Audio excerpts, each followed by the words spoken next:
Siapa saja sih yang bisa sombong itu, Mas? Jadi gini, orang itu dari punya sepeda terus punya motor, dia mulai muncul kesombongan. Dari punya motor menjadi punya mobil, tambah lagi kesombongan. Jadi dia terancam sebenarnya oleh kelemahan jiwa. Jadi setiap akses yang naik, akses yang berkembang itu resikonya karena dia harus diwadahi oleh jiwa manusia yang lemah, maka eksesnya adalah kesombongan itu, keangkuhan.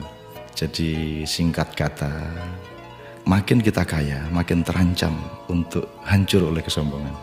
Dan ini bukan hanya soal kaya, makin pinter juga biasanya makin sombong, Mas. Jadi ada yang namanya kesombongan feodal, itu untuk orang-orang kaya. Ada kesombongan kuasa, itu orang tuh makin berkuasa makin sombong, makin tidak tahu bagaimana berdiri sejajar dengan orang lain. Jadi kekuasaan menciptakan kesombongan, kekayaan menciptakan kesombongan. Dan saya ingin mengatakan poin yang sebenarnya bukan itu. Kepandaian juga sangat berbahaya untuk memunculkan kesombongan kita. Dalam bahasa populer kita sebut keangkuhan intelektual. Tapi yang lebih berbahaya lagi, menjadi orang soleh, orang alim itu juga bisa menimbulkan kesombongan. Jadi banyak orang-orang yang beragama dengan tekun, salah satu hasilnya adalah dia sombong atas orang lain.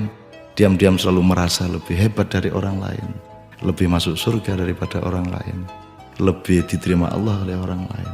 Jadi teman-teman sekalian, sesungguhnya ajaran yang paling dahsyat keindahannya adalah ajaran mengenai tawadhu, ajaran mengenai kerendahan hati.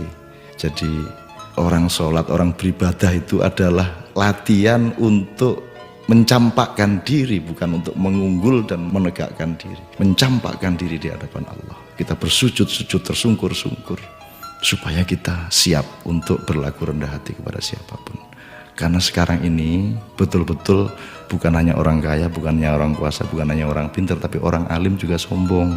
Itu namanya kesombongan kesombongan orang alim. Jadi tidak lantas kita jangan jadi alim supaya tidak sombong, atau jangan tidak kaya supaya tidak sombong, tidak begitu. Tapi kayalah tapi tidak usah sombong, kuasalah tapi rendah hati, pandailah, karena itu menjadi justru lebih arif dan menjadi alim serta solehlah, supaya engkau mampu merendahkan dirimu di bawah orang yang paling rendah pun di kampung-kampung yang kumuh tempat engkau lewat dengan kakimu.